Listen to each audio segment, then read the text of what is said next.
I'm gonna sit. I'm gonna do leash guidance.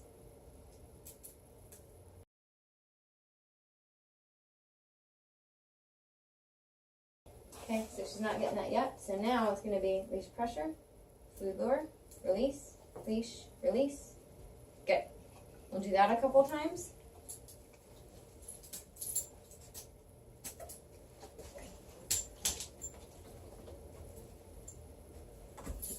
Yeah, you're getting that.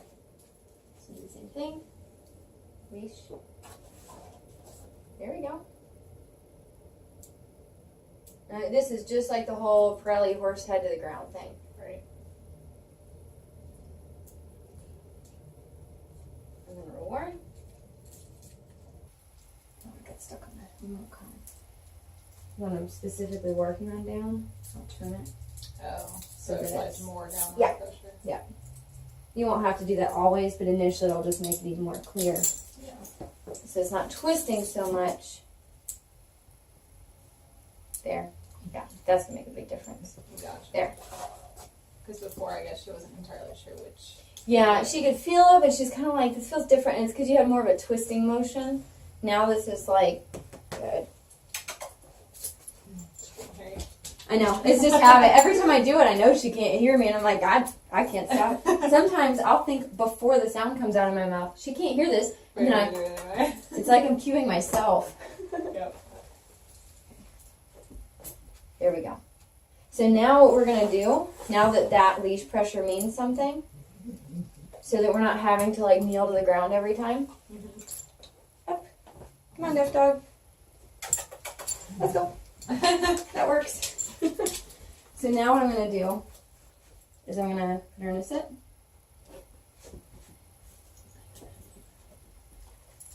I'm going to use my foot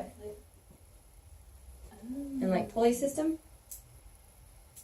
So same idea, just little bits of pressure. And then I'm going to let her do as much on her own as she'll offer.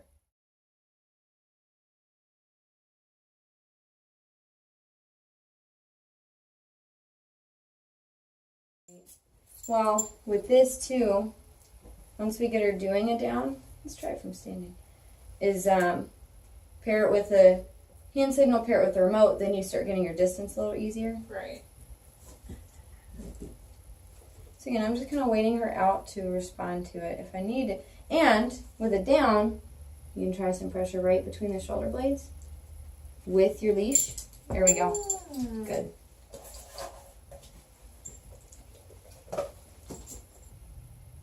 So I'm really hardly putting pressure there right now. I'm using it more just kind of to clarify. I was really not pushing hard. It's more just clarifying to her what it is that I want. Gotcha. Okay, let's go.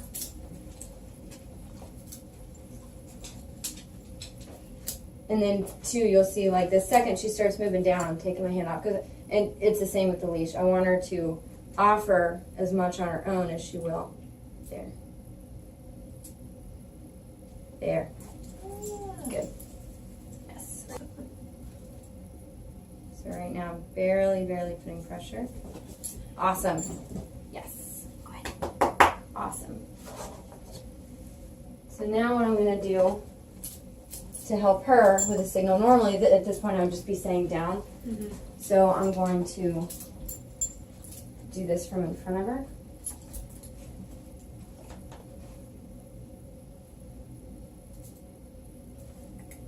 And again, too, I'm just touching the leash. Now it's just a cue. That's all it is. There's no pressure that's making her down. Now she feels it and she's like, got it. Now it's just like, oh, we're doing this thing again and I get food. Right. All right, so again, I'm going to hand signal. Leash cue. Good. And then let her do the rest. Yes. Awesome.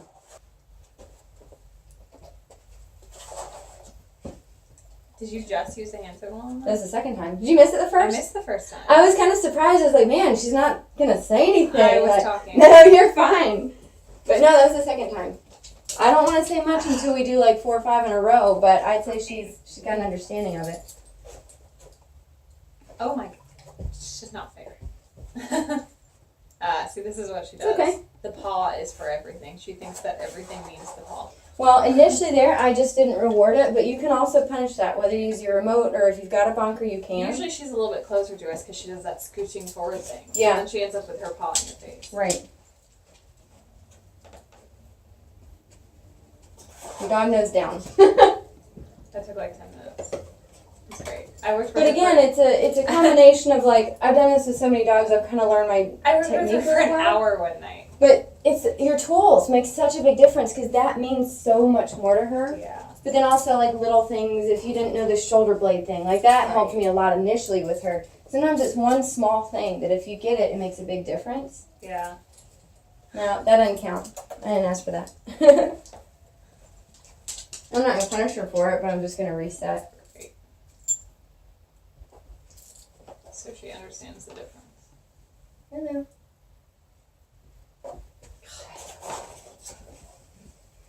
So now what you do is you remote collar with that. And what do you do with the remote collar? Show you right I now. don't use it for down at all. Put it at a 4. Now what I'm going to do, and don't be surprised when you start doing this if initially it's distracting and you have to go back to Right. more direct guidance. That's normal, but they'll pick it up really quickly. So now what I'm going to do is I'm going to give my signal. I'm going to hold the whole time and release as soon as she's on the ground. So basically you're just using hold and release to pay attention to the signal. That It's a you're continuous stem so that I give my command and she feels stem, and that stem stays until she does the command. So Okay. what we're going to do now is, and this will be for every command you do. This will be for when you do remote collar place. You can do this for remote collar healing. You always start with your working level first, and it's continuous so that she learns, okay, I'm going to give my command. And now she didn't do it because she's got the distraction of the collar. I'm not going to let go until she does it. And just, if she had kept scooching around, remember to like let go and hold it again because it'll time out after 10 seconds. Gotcha. I was late, sorry. After like, 2 or 3 sessions of doing your leash stuff, now you're going to pair this. And don't be surprised if you have to go back a step or two. Just like right there, I gave the signal and she looked at me.